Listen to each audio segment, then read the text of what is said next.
bienvenidos a esto que sigue siendo código político, obstinadamente. Buenas noches, ¿eh? ¿Cómo le va? Me va bien, se ha hablado, gracias, ¿eh? ¿Usted? Bien.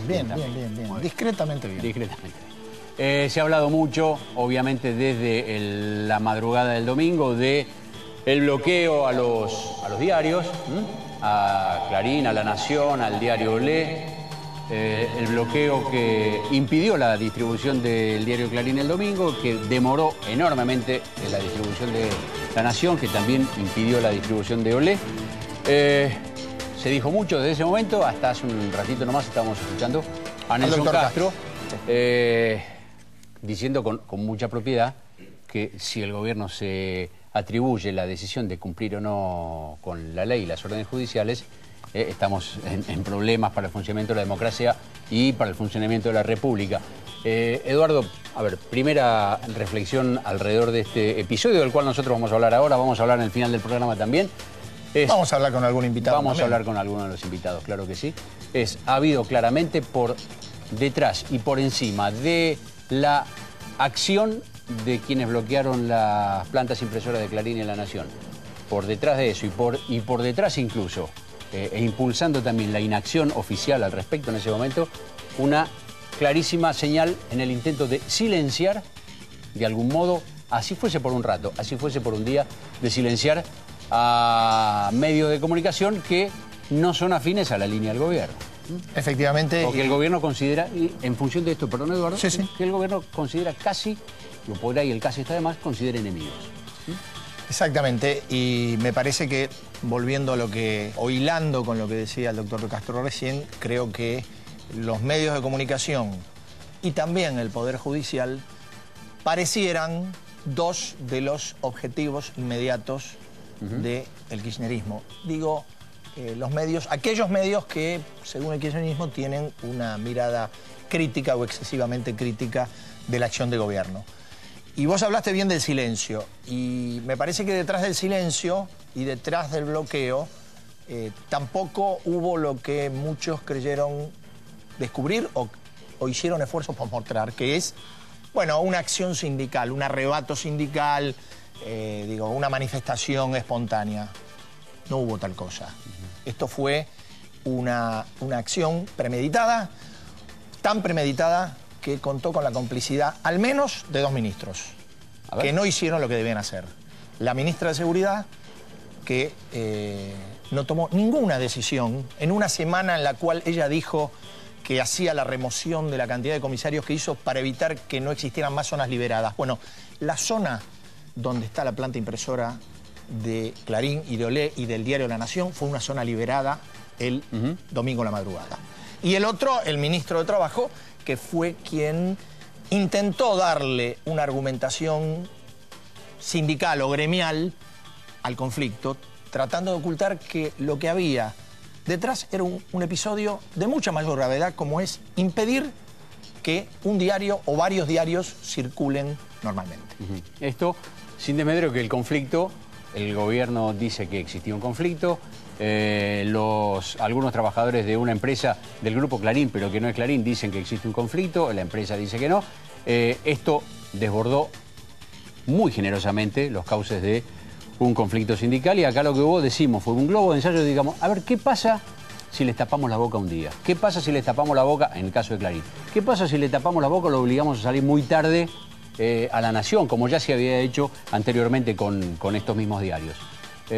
La cuestión era, el globo de ensayo, ¿qué reacción encontró? Encontró una reacción, me parece, que en términos políticos fue muy desfavorable al gobierno, salvo la propaladora de propaganda oficialista, que funcionó desde el mismo domingo, tratando de sostener la versión gubernamental.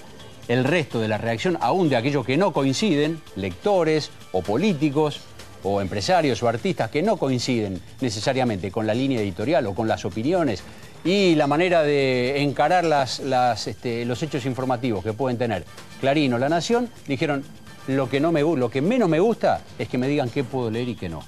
Lo que menos me gusta es que me digan, este es un país jardín de infantes, tenés que mirar esto sí y esto no, tenés que leer esto sí y esto no. Me parece que a eso hubo un repudio que estaba fuera del cálculo político y que también cambió un poco el escenario a partir de los 24, 48 horas. Sí, y que obligó también al oficialismo, al kirchnerismo, al gobierno, a la presidenta, a virar un poco la postura inicial, ¿no?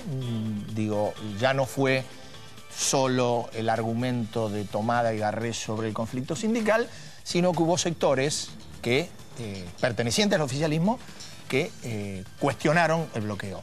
Es más, hubo en el Senado una declaración de repudio, un proyecto que elaboró el propio oficialismo y que fue votado por unanimidad y que contó, además, con el aval de la presidenta. Bueno, sin el aval de la presidenta no se hubiese nada se hubiese tratado. hecho, El claro. kirchnerismo no hubiese hecho nada en el Congreso, lo hizo y muy bien que lo haya hecho. También eso refleja de algún modo cómo quedaron los tantos en términos de impacto político y social de este intento de acallar a los medios que al gobierno, o por lo menos a un sector del gobierno, y sobre todo a Hugo Moyano no le gustan, porque el papel de Moyano me parece que queda larguísimamente demostrado con las pruebas documentales que se han conocido en estos días. Y sus propias declaraciones de ayer. Y sus propias declaraciones. Acerca de la marcha del 29 de abril y de qué le van a demostrar a los diarios o a Clarín particularmente. Así es. Bueno, de estas cosas vamos a estar hablando, Eduardo y yo, a lo largo del programa. Vamos a ver, no podemos dejar de preguntarle por esto al vicepresidente Julio Cobos, que está en el estudio,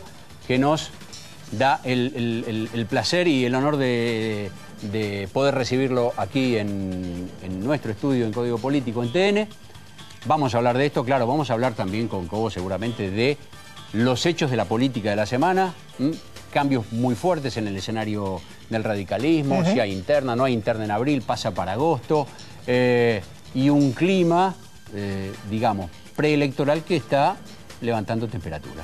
Sí. Está levantando temperatura. Sobre todo en la oposición, ¿no? Sobre todo en la oposición, digo, levanta temperatura y crece en confusión en la oposición. Bueno, exactamente. La oposición anda con el paso un poquito errado, algo huele mal en la oposición, por Sí, momentos. da la impresión que sí. Decíamos que sí. Muy bien, vamos a estar hablando también con Miguel Bain y Orlando Ferreres, que nos acompañan en el estudio, gracias a ustedes también por estar acá. Son los economistas titulares de 2 de las 9 o 10 consultoras, creo, Eduardo, que fueron sancionadas por el gobierno por la forma en que medían la inflación. Se les ocurrió decir algo bastante parecido a la verdad, no como el INDEC, y recibieron la sanción. Así que, digo, sanciones a quienes opinan distinto de lo que le gusta a las autoridades, no hay solamente para los medios, también hay para las consultoras. Digo, uniendo ambas cosas, se me ocurre algo, y es tanto en el caso del bloqueo de los diarios como en el caso de la persecución a las consultoras. Cuando uno hace hincapié en estas cosas, las pérdidas de libertades en cuotas, como son estas, suelen terminar en grandes pérdidas de libertades. De allí la importancia de detenernos, analizarlo y marcar estas cosas. ¿Vamos a hablar con el vicepresidente? Vamos.